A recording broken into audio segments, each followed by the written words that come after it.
1 Corinthians 7.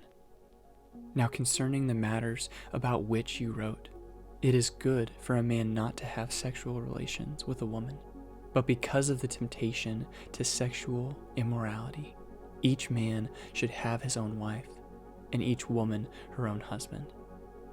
The husband should give to his wife her conjugal rights, and likewise the wife to her husband. For the wife does not have authority over her own body, but the husband does. Likewise, the husband does not have authority over his own body, but the wife does.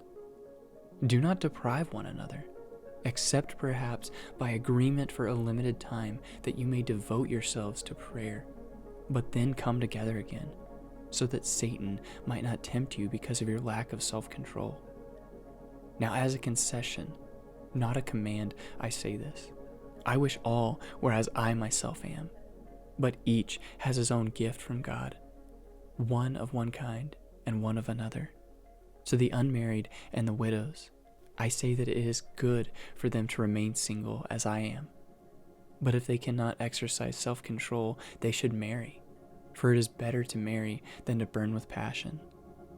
To the married I give this charge, not I, but the Lord.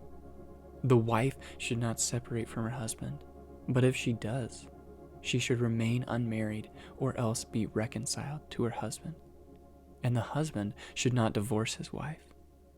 To the rest I say, I, not the Lord, that if any brother has a wife who is an unbeliever, and she consents to live with him, he should not divorce her. If any woman has a husband who is an unbeliever, and he consents to live with her, she should not divorce him. For the unbelieving husband is made holy because of his wife, and the unbelieving wife is made holy because of her husband. Otherwise, your children would be unclean. But as it is, they are holy. But if the unbelieving partner separates, let it be so.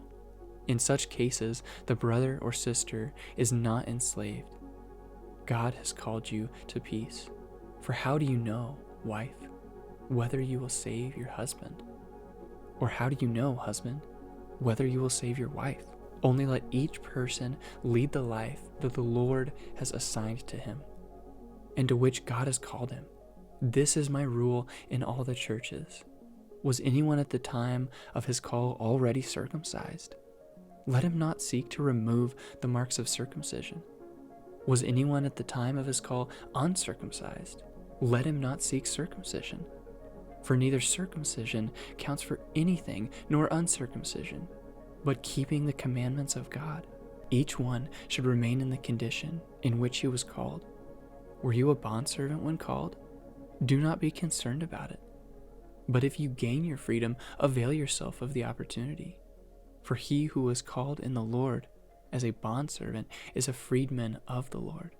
Likewise, he who was free when called is a bondservant of Christ. You were bought with a price. Do not become bondservants of men. So, brothers, in whatever condition each was called, there let him remain with God. Now concerning the betrothed, I have no command from the Lord, but I give judgment as one who by the Lord's mercy is trustworthy. I think that in view of the present distress, it is good for a person to remain as he is. Are you bound to a wife? Do not seek to be free. Are you free from a wife? Do not seek a wife. But if you do marry, you have not sinned. And if a betrothed woman marries, she has not sinned. Yet those who marry will have worldly troubles, and I would spare you that. This is what I mean, brothers. The appointed time has grown very short. From now on, let those who have wives live as though they had none, and those who mourn as though they were not mourning, and those who rejoice as though they were not rejoicing, and those who buy as though they had no goods, and those who deal with the world as though they had no dealings with it. For the present form of this world is passing away. I want you to be free from anxieties. The unmarried man is anxious about the things of the Lord, how to please the Lord. But the married man is anxious about worldly things, how to please his wife, and his interests are divided. The unmarried or betrothed woman is anxious about the things of the Lord, how to be holy in body and spirit. But the married woman is anxious about worldly things, how to please her husband. I say this for your own benefit, not to lay any restraint upon you, but to promote good order and to secure your undivided devotion to the Lord.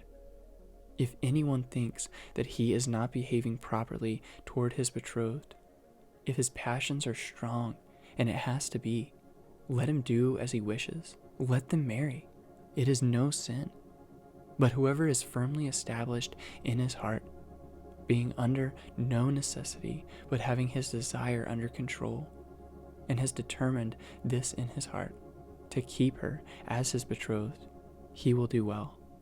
So then, he who marries his betrothed does well, and he who refrains from marriage will do even better.